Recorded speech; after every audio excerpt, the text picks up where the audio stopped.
دیکھا اندرا گاندھی کو 16 گولیاں اس کے باڈی گارڈ نے مار دی. اللہ، اس دیش کے تو پردھان منتری بھی اپنی جان نہیں بچا پا رہے ہیں تو میری جان کیا بچائیں گے؟ انڈیا میں تو موتیں آ رہی ہیں. جرجیز بھاگ کر انڈیا چھوڑ کر پاکستان کی سرزمین پر گیا اور پاکستان کی دھرتی نے پوچھا جرجیز تم یہاں کیوں آئے ہو، انڈیا چھوڑ کے کیوں آئے ہو؟ میں نے کہا راشٹرپتی مرتے ہیں، پردھان منتری مرتے ہیں، وہاں موتیں ہو رہی ہیں اس لیے میں آیا ہوں، یہ مسلمانوں کا ملک ہے. پاکستان کی سرزمین جواب دیتی ہے تو نے بے نظیر بھٹو کی داستان نہیں سنی ہے، جنرل ضیاء الحق کی داستان تو نے نہیں سنی ہے. اس کو اس کے دانتوں سے پہچانا گیا، جب مرا تو اس کی شکل تک نہیں پہچانی جا رہی تھی. تو نے ذوالفقار علی بھٹو کو تختے تار پہ لٹکتا ہوا نہیں سنا. ارے ادھر تو کم مرے انڈیا میں، پاکستان میں تو بھروسہ ہی نہیں ہے. یہاں کب کون کس کی گولی سے مار دیا جائے، پاکستان میں بھی تم محفوظ نہیں ہو.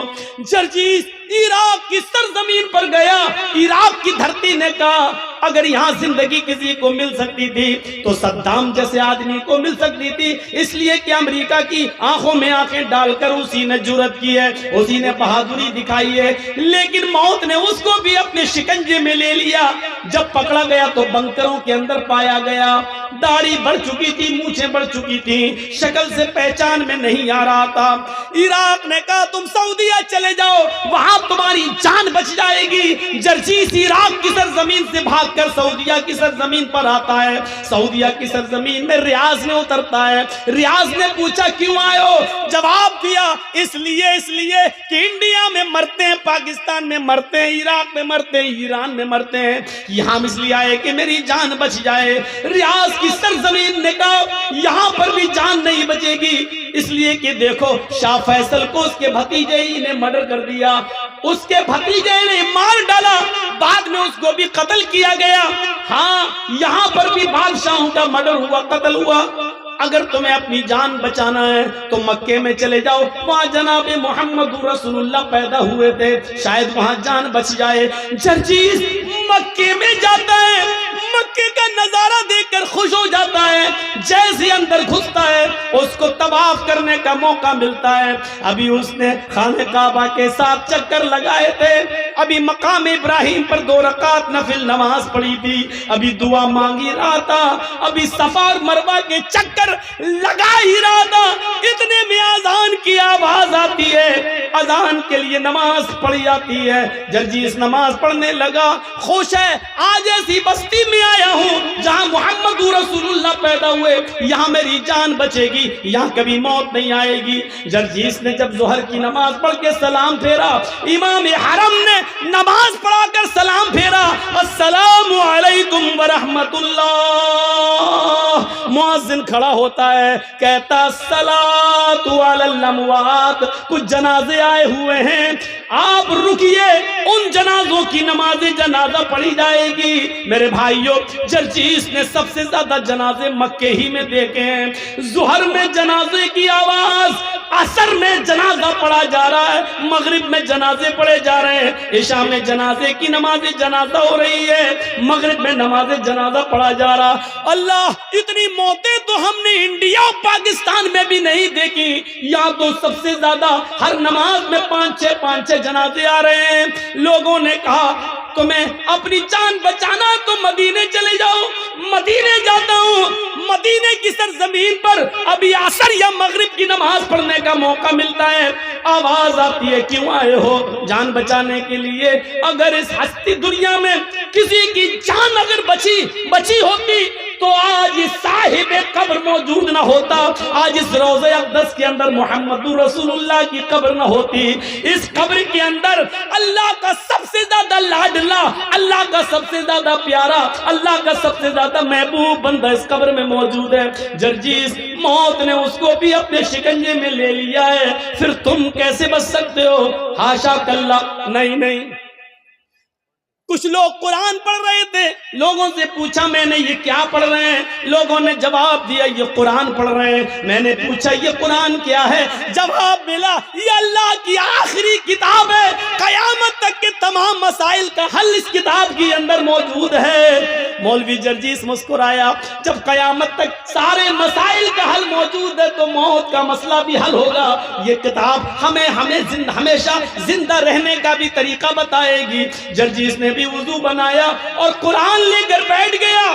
نیت تو یہ تھی کہ زندگی بھر زندہ رہیں، کبھی موت نہ آئے، قرآن میں ایسی آیت مل جائے۔ لیکن جرجیس جب قرآن پڑھ رہا تھا تو قرآن نے بھی ڈنکے کی چوٹ پر اعلان کر کے کہہ دیا اینما تکونوا یدرککم الموت ولو کنتم فی بروج مشیدہ۔ نہیں جرجیس، موت سے بچنے کا کوئی راستہ قرآن میں بھی نہیں ہے۔ تم جہاں بھی ہو، جس جگہ بھی رہو، موت تمہیں ادھر آ جائے گی، پکڑ کے رہے گی۔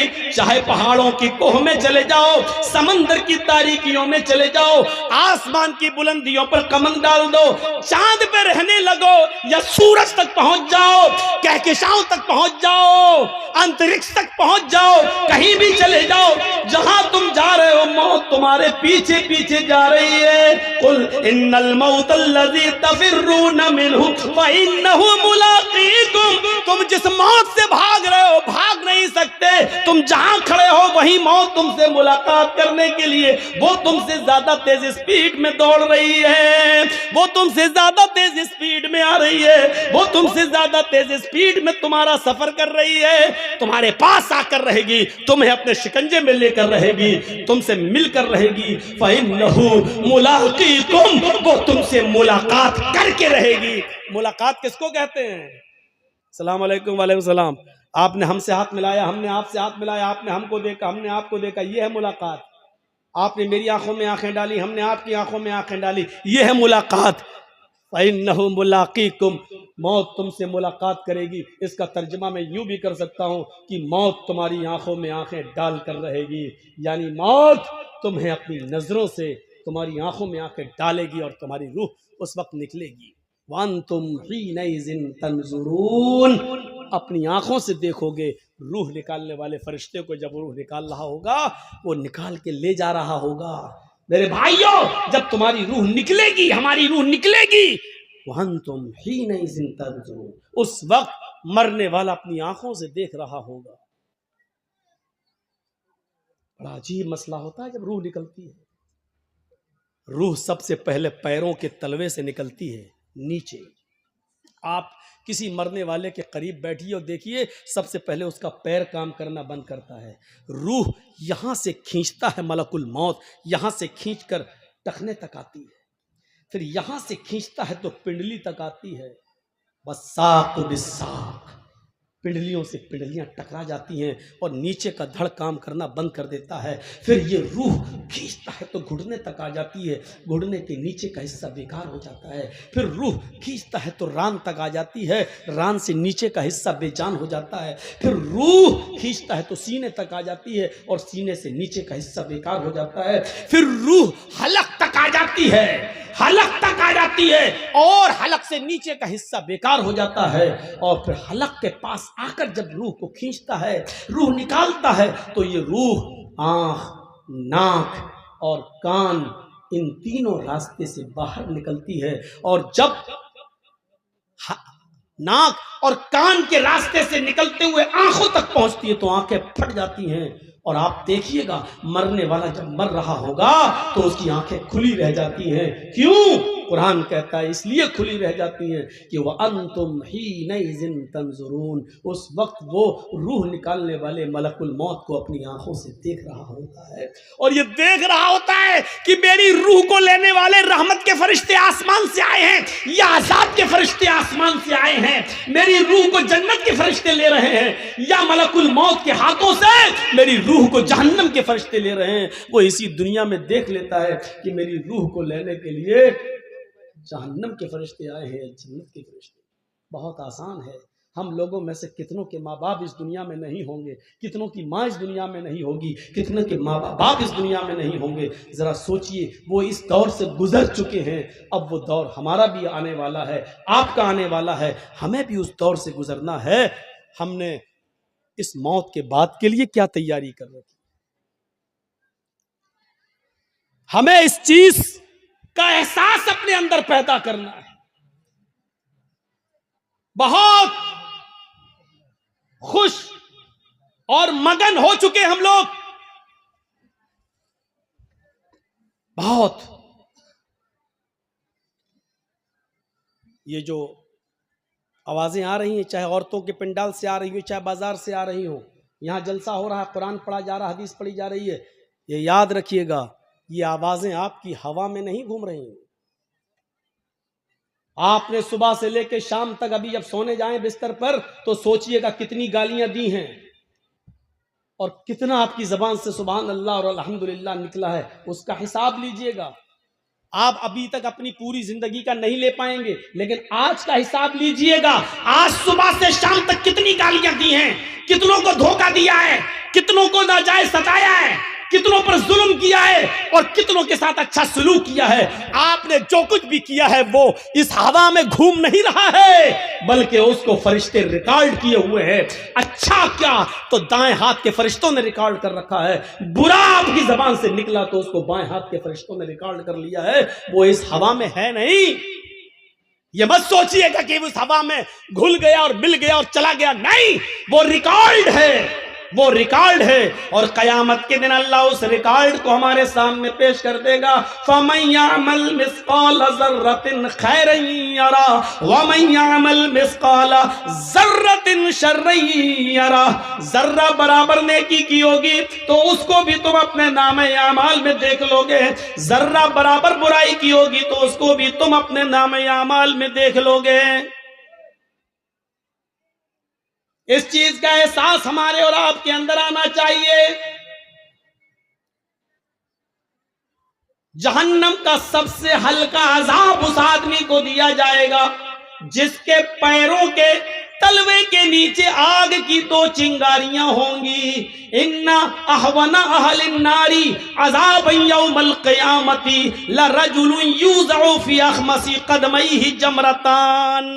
نوٹ کریے، ان احون اہل النار، سب سے ہلکا عذاب اس آدمی کو ہوگا، یعنی دنیا میں جس نے سب سے کم گناہ کیے ہوں گے، اور اس کو جہنم میں سب سے ہلکا عذاب دیا جائے گا. بھیا اسٹیج پر چلنا بند کر دیجئے آپ لوگ، یہ ہل رہا ہے، مجھے لگ رہا ہے کہ گر جائے گا. بند کریے آپ اور اصول بدلیے. جس کو چاہے اسٹیج پہ بٹھال دیا، پینٹ شرٹ آئی ٹائی اور کھینی والے سب اسٹیج پہ بیٹھے ہوئے ہیں. بن گئے سب مودی کے باپ، اسٹیج پہ بیٹھ گئے، بہت عزت ہو گئی، اور یہاں بیٹھ کے دھم دھم دھم دھم دھم دھم اور کر رہے ہیں.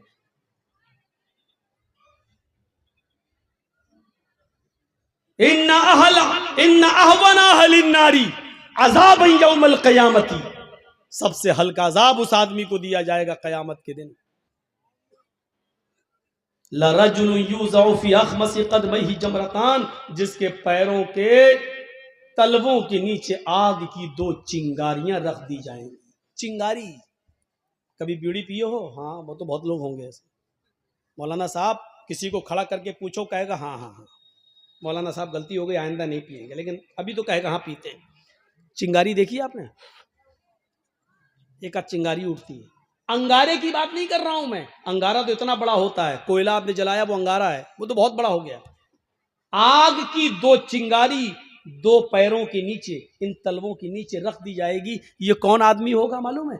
جس نے سب سے کم گناہ کیے ہوں گے اور دنیا جہنم میں جس کو سب سے ہلکا عذاب ہو رہا ہوگا. ہم لوگوں نے سب سے کم گناہ کیے ہیں، یہ تو بعد ہی میں پتہ چلے گا کم کیے کہ زیادہ کیے. 2 چنگاریاں رکھی جائیں گی اور ان دونوں چنگاریوں کا حال کیا ہوگا؟ یغلی منہما دماغہ، ان دونوں چنگاریوں سے اس کا دماغ کھول رہا ہوگا ہانڈی کی طرح. جیسے گوشت ابلتا ہے نا، ہانڈی میں آپ گوشت رکھ دیجئے اور تھوڑی دیر کے لیے آگ پر رکھ دیجئے، اس کے بعد دیکھیے ہو آواز آتی ہے نا، چولہے پر آواز یغلی منہما دماغہ، ان دونوں چنگاریوں سے اس کا دماغ کھول رہا ہوگا. یرا انہ اشد عذابا، وہ سمجھ رہا ہوگا پوری جہنم میں سب سے زیادہ سخت عذاب مجھی کو دیا جا رہا ہے. دو چنگاریوں کی وجہ سے وہ کیا سمجھے گا کہ مجھے سب سے زیادہ سخت عذاب دیا جا رہا ہے، حالانکہ اس کو سب سے ہلکا عذاب ہو رہا ہوگا. لیکن وہ یہ سمجھے گا کہ پوری جہنم میں سب سے زیادہ سخت عذاب مجھے دیا جا رہا ہے، سب سے زیادہ سخت عذاب. یہ تو سب سے ہلکا عذاب ہو گیا.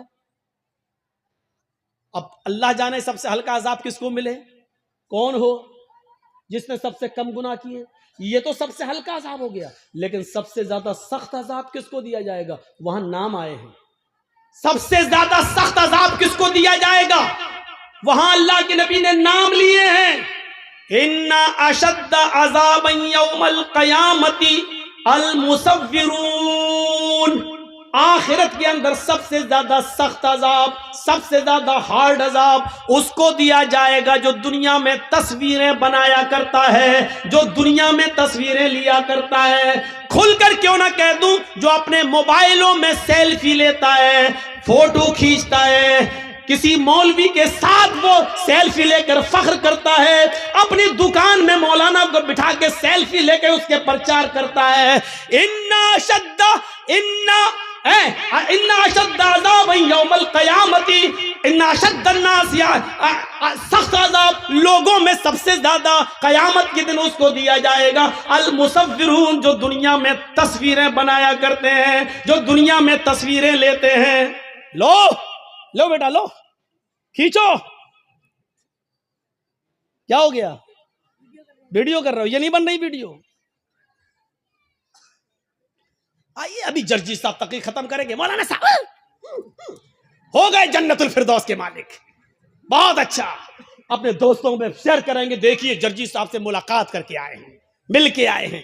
یہ چھوڑیے، اپنی آخرت کو برباد مت کیجیے. جلسے کیوں کرواتے ہو؟ اگر یہ سخت بات سننے کے حق میں نہیں سننے کی طاقت نہیں ہے تو جلسے کرانا چھوڑ دو. چھوڑ دو. 4.5 لاکھ مدرسے پورے ہندوستان کے اندر، 4.5 لاکھ مدرسے، 50 لاکھ سے زیادہ علماء، 20 کروڑ سے زیادہ مسلمان.